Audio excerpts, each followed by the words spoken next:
Hello friends, आप सभी का केपी क्लासेस जैसर में स्वागत है। आप सभी जानते हो कि अपने यहाँ ऑफलाइन बैच चल रहे हैं और आज हम आपके लिए लेके आए हैं यूट्यूब पर ऑनलाइन कोचिंग, जिसमें आपको कराएंगे रीजनिंग। और रीजनिंग का पहला टॉपिक है क्लॉक। तो आप सभी जानते हो, क्लॉक सभी ने देखी होगी। तो अपने स्टार्ट करते हैं क्लॉक टॉपिक और बनाते हैं पहले घड़ी। तो आपको पता है कि ये सर्किल है और सर्किल में सभी को पता है कि कितने डिग्री का एंगल होता है, 360 डिग्री का। तो घड़ी बनाते हैं। तो आपको पता है कि सबसे ऊपर 1, 3, 6, 9 और इनके बीच में आपको पता ही है 1, 2, 4, 5, 7, 8, 10 और 11। और आपको पता है कि घड़ी में सुइयां होती हैं 3, एक घंटे वाली, एक मिनट वाली और एक सेकंड वाली। तो देखो, इसमें हो गई घड़ी में 3 सुइयां। एक होती है घंटे वाली जो होती है छोटी सुई, उससे बड़ी होती है मिनट वाली और सबसे बड़ी होती है सेकंड वाली।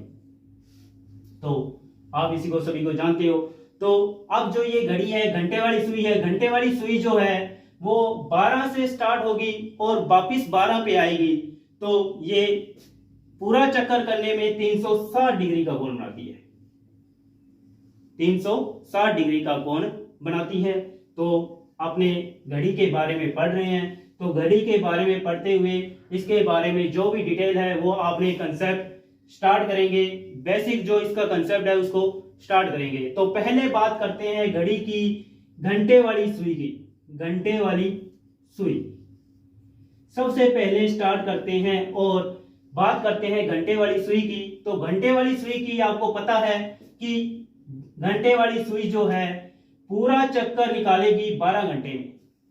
पूरा चक्कर निकालेगी 12 घंटे में।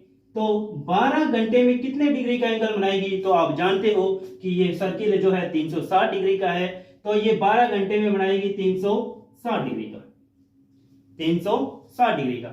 तो अगर यहां से अपने निकालें एक घंटे का, तो 1 घंटे का आपको पता है, तो 1 घंटे का निकालेंगे तो हो गया 360 बटे 12, यानी कि 1 घंटे में जो एंगल आएगा वो आएगा 30 डिग्री का।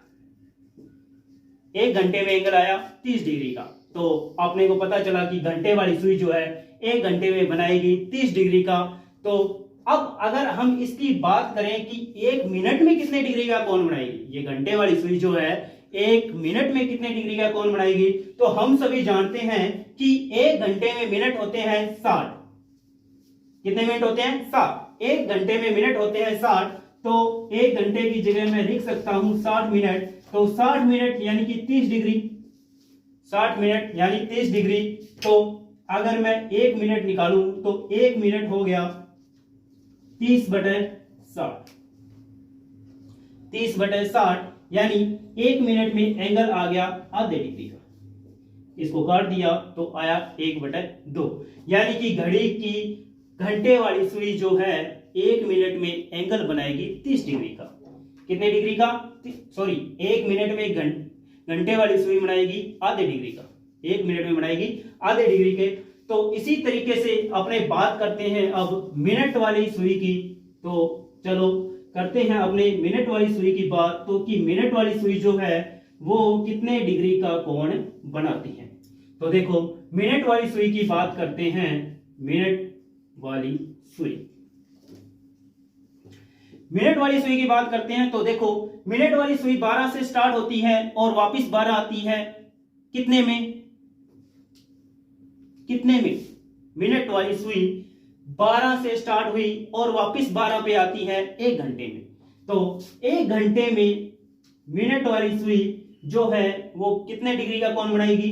360 डिग्री का। कितने का? 360 डिग्री का। 1 घंटे में 360 डिग्री का बनाएगी। तो 1 मिनट में कितनी बनाएगी? तो अपने को पता है 1 घंटे में होते हैं 60 मिनट। 60 मिनट, तो 60 मिनट यानी 360 डिग्री। तो 1 मिनट का अपने निकाल सकते हैं यहां से। तो 1 मिनट का कितना हो गया? 1 मिनट का हो गया 360 बटे 60, यानी कि 1 मिनट का जो एंगल है वो आ गया 6 डिग्री का। यानी कि मिनट वाली सुई जो है 1 मिनट में बनाएगी 6 डिग्री का कोण, और घंटे वाली सुई 1 मिनट में बना रही है आधे डिग्री का कोण। ठीक, तो देखो अगर अपने बात करें घंटे व मिनट वाली सुई का, 1 मिनट का अंतर कितना हुआ, 1 मिनट का अंतर कितना हो जाएगा, यानी घंटे और मिनट वाली सुई जो है 1 मिनट में अंतर कितना होगा, तो 6 माइनस आधे डिग्री का, तो आ गया 5.5 डिग्री, या फिर मैं इसको लिख सकता हूं 11/2 डिग्री, 5.5 डिग्री या फिर 11/2 डिग्री। ये तो था घड़ी की मिनट और घंटे वाली सुई का कि 1 मिनट में कितने डिग्री का कोण बनाती है। और अब इसमें आपसे क्वेश्चन क्या पूछेगा, तो आपसे क्वेश्चन इस तरीके से पूछ सकता है कि घड़ी के मिनट की सुई है, घंटे वाली सुई है, उनके बीच में एंगल कितने डिग्री का होगा, या फिर आपको पूछेगा, कोई टाइम दे देगा कि उसके मध्य, इन घड़ियों के सुइयों के मध्य कब 90 डिग्री का कोण बनेगा, कब संपाती होगी या फिर कब विपरीत होगी। तो इस तरीके से आपसे क्वेश्चन पूछा जाता है। तो अपने इसका बेसिक जो है कंसेप्ट वो समझते हैं कि विपरीत, लंबवत या फिर संपाती क्या होता है। तो देखो यहां ये घड़ी है और सबसे पहली कंडीशन है कि संपाती, सबसे पहली कंडीशन है संपाती या सीधी या अतिव्यापन। कि आपसे क्वेश्चन पूछा जाएगा कि घड़ी की दोनों सुइयां कब अतिव्यापन करेगी। अतिव्यापन करेगी इसका मतलब क्या है, देखो यह है घड़ी, आपनों ने घड़ी बनाई और यह है घंटे वाली सुई और मिनट वाली सुई। अतिव्यापन का मतलब होता है कि घंटे वाली सुई और मिनट वाली सुई दोनों एक ही सीध में होगी, दोनों एक ही सीध में होगी। मतलब 12 बजते हैं उस टाइम दोनों सुइयां एक ही सीध में होती है, मतलब उसको बोलते हैं अतिव्यापन या फिर संपाती या फिर सीधी रेखा में। तो आपसे वो क्वेश्चन में यह भी पूछ सकता है कि कब अतिव्यापन होगी, कब संपाती होगी, कब सीधी रेखा में होगी। तो उसका मतलब है कि दोनों एक ही सीध में होगी। और इस टाइम देखो तो आपको पता है कि इसके बीच में एंगल कितना हो रहा है, दोनों के बीच में 0 डिग्री का एंगल हो रहा है, 0 डिग्री का। और अगर मैं देखूं दोनों सुइयां वापस घूम के यहां ही आ रही है, तो इसका मतलब 0 डिग्री और 360 डिग्री, 0 डिग्री और 360 डिग्री, यानी अतिव्यापन का मतलब है दोनों घड़ियों के, दोनों सुइयों के मध्य जो एंगल जो है वो होगा 0 डिग्री और 360 डिग्री। अब देखो कि क्या है कंडीशन इसकी, और क्या हो सकता है अतिव्यापन में। तो अतिव्यापन में अपनों ने देखा यहां 11 है, यहां 1 है, यहां 2 है, यहां 10 है। तो देखो अतिव्यापन प्रत्येक 1 घंटे में एक बार होना चाहिए था, प्रत्येक 1 घंटे में एक बार होना चाहिए था, लेकिन यहां पर यह कंडीशन 11 से 1 के बीच घंटे हो गए 2, और कंडीशन ये बनती है कि यहां अतिव्यापन 2 बार न होकर सिर्फ 1 बार होता है, 2 बार न होकर सिर्फ 1 बार होता है, वो है 11 से 1 के बीच, 11 से 1 के बीच। ऐसा क्यों हुआ, ऐसा क्यों हुआ? तो देखो कि घड़ी में 11 बजे, घड़ी में 11 बजे, तो 11 बजे तो घड़ी ने चलना स्टार्ट किया, घड़ी ने चलना स्टार्ट किया, तो जैसे मिनट वाली सुई चलना स्टार्ट होगी तो घंटे वाली सुई भी आगे बढ़ेगी, घंटे वाली सुई भी आगे बढ़ेगी। तो ये मिनट वाली सुई जब घूमकर यहां आई तो ये घंटे वाली सुई पहुंच गई 12 पे, घंटे वाली सुई पहुंच गई 12 पे, यानी कि 11 से 12 के बीच में जब 12 बजे तब इनका अतिव्यापन हुआ, तब उनका अतिव्यापन हुआ। इसी तरीके से जब उसने स्टार्ट किया चलना 12 से आगे, तो घंटे वाली सुई थी 12 पे और मिनट वाली सुई फिर स्टार्ट होकर आई और पहुंची 1 पे, 12 पे, तो उसने बजा दिया था 1, तो घड़ी ने बजा दिया 1, यानी कि अतिव्यापन नहीं हुआ। उसके बाद जब स्टार्ट हुआ तो 1 से 2 के बीच में कहीं पे अतिव्यापन होगा,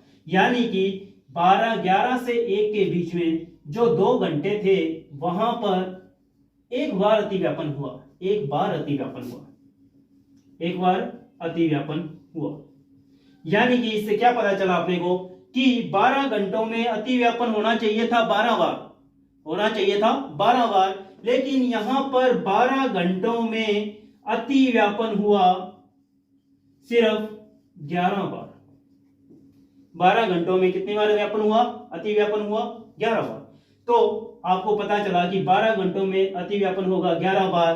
अगर मैं बोल दूं 24 घंटों में, 24 घंटों में तो हो जाएगा अतिव्यापन 22 बार, अतिव्यापन 22 बार। अगर आपसे पूछ ले कि एक दिन में कितनी बार अतिव्यापन होगा, तो आपका आंसर क्या होगा, आपका आंसर होगा 22 बार, क्योंकि आपको पता है कि एक दिन का मतलब होता है 24 घंटे। एक दिन का मतलब होता है दिन और रात, और दिन और रात में होते हैं 24 घंटे, और 24 घंटों में अतिव्यापन होता है 22 बार, तो इसका आंसर होगा 22 बार। ठीक है, इसी तरीके से आपने समझा अतिव्यापन और संपाती का मतलब क्या होता है, और आपको मैंने बताया कि इसके बीच में एंगल कितना होता है, कितने बार अतिव्यापन होता है, 12 घंटों में कितनी बार अतिव्यापन होता है, 24 घंटों में कितनी बार अतिव्यापन होता है। इसी तरीके से अब आपने बात करते हैं इसकी सेकंड कंडीशन, जो कि है विपरीत कंडीशन, कि सुइयां कब विपरीत होंगी और कितने बजे होगी, और अगर विपरीत होती है तो दिन में कितनी बार होती है, 12 घंटों में कितनी बार होती है, 24 घंटों में कितनी बार विपरीत होती है।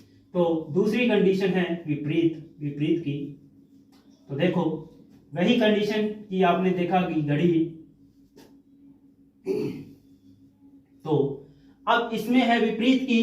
तो विपरीत का मतलब होता है कि घड़ी की दोनों सुइयां एक दूसरे के आमने सामने, यानी कि विपरीत कंडीशन। और विपरीत कंडीशन का आपको पता है सीधी रेखा, और सीधी रेखा के मध्य एंगल होता है 180 डिग्री, 180 डिग्री। यानी कि विपरीत की कंडीशन में क्या होगा कि दोनों सुइयों के मध्य जो एंगल बनेगा, कोण जो बनेगा, कोण होगा 180 डिग्री का, 180 डिग्री का। तो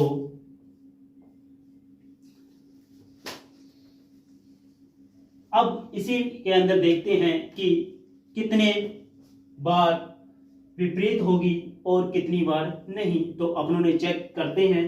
तो देखो इसमें भी कंडीशन वही है कि 12 घंटों में 12 बार बननी चाहिए थी, कि विपरीत भी होना चाहिए था 12 बार। लेकिन यहां पर भी एक कंडीशन आ गई कि 5 से 7 के बीच में, 5 से 7 के बीच में केवल 6 बजे, केवल 6 बजे, 6 बजे ही दोनों सुइयां विपरीत होती है, सुइयां विपरीत होती है। तो देखो यहां घंटे हो गए 5 से 7 के बीच में 2, और विपरीत हुई सिर्फ एक बार। तो आपको पता चला कि ये जो विपरीत जो है कितनी 12 घंटों में कितनी बार होगी। तो आपको पता चला कि 12 घंटों में विपरीत होगी 11 बार, 12 घंटों में विपरीत होगी 11 बार, 24 घंटों में होगी 22 बार। अगर मैं यहां बात करूं कि एक दिन की, तो एक दिन में कितनी बार विपरीत होगी, एक दिन में विपरीत कितनी होगी। तो आपको मैंने बताया है कि एक दिन का मतलब होता है दिन और रात, यानी कि 24 घंटे, और 24 घंटे का मैंने बोला कि विपरीत होती है 22 बार। 24 घंटे का मतलब है कि 22 बार विपरीत होती है। तो आप लोगों ने देखा कि घड़ी कब संपाती होती है, कब नहीं होती है, कितनी बार होती है, कितनी बार नहीं होती है। तो इसी तरीके से विपरीत का चेक किया। तो अब अपने पास एक कंडीशन और है, जो है लंबवत की, जो है लंबवत की। तो लंबवत की कंडीशन क्या है वो चेक करते हैं कि घड़ी दोनों सुइयां कब लंबवत होगी और कब नहीं होगी। तो थर्ड कंडीशन है लंबवत या समकोण। तो आपने सभी को पता है कि लंबवत का मतलब क्या होता है और समकोण का मतलब क्या होता है। इसका मतलब होता है 90 डिग्री, होता है 90 डिग्री। वही अपनी घड़ी बनाते हैं और चेक करते हैं कि कब लंबवत होगी और कब नहीं होगी। तो चेक करते हैं अपने, तो चेक किया, घड़ी बनाई, तो देखो लंबवत का मतलब है कि दोनों सुइयों के मध्य एंगल होगा 90 डिग्री का। लंबवत का मतलब है कि दोनों सुइयों के मध्य एंगल होगा 90 डिग्री का।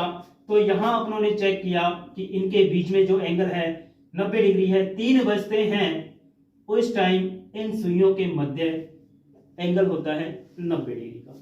इसी तरीके से घड़ी की प्रत्येक 1 घंटे में 2 बार 90 डिग्री का कोण बनाती है। प्रत्येक 1 घंटे में 2 बार 90 डिग्री का कोण बनाती है। परंतु इसमें भी एक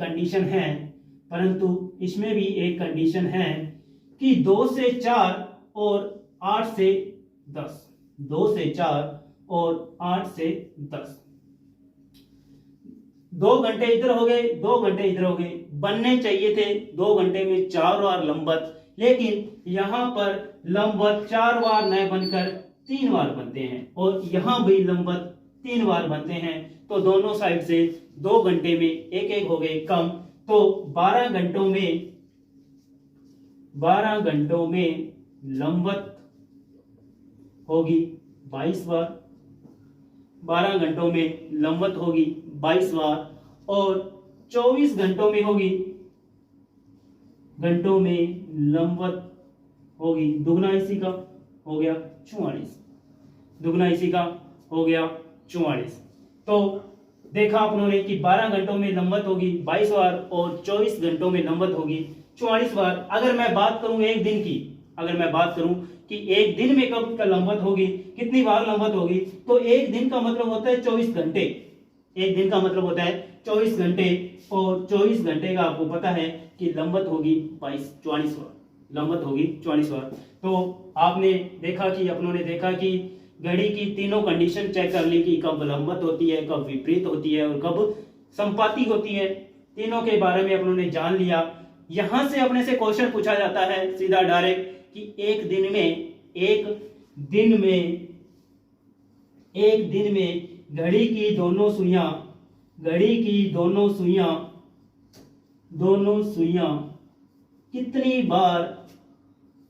कितनी बार विपरीत कंडीशन में होती है या विपरीत स्थिति में होती है। तो विपरीत स्थिति का मतलब है 180 डिग्री, और 180 डिग्री के लिए मैंने बोला कि एक दिन की बात कर रहा है तो एक दिन में होती है 22 बार, एक दिन में होती है 22 बार। तो ये सीधा डायरेक्ट यहां से क्वेश्चन पूछा जाता है अपने से सीधा डायरेक्ट क्वेश्चन पूछा जाता है कि एक दिन में कितनी बार विपरीत होती है, तो अपना आंसर आएगा 22 बार। एक दिन में कितनी बार विपरीत होती है 22 बार। और अब अपने बात करते हैं इसके घड़ी के बारे में और अपने से किस तरीके से क्वेश्चन पूछे जाते हैं घड़ी में। तो घड़ी में अपने से क्वेश्चन पूछे जाते हैं। अब इसके अंदर आता है दर्पण का, कि घड़ी से दर्पण में देखने पर क्या समय दिखाई देता है, या फिर दर्पण से घड़ी में अगर देखें तो क्या समय दिखाई देता है। ये क्वेश्चन आपने पूछा जाता है एग्जाम में। तो इसके लिए क्या कंडीशन है, कैसे पता चलेगा कि समय रियल समय क्या होगा।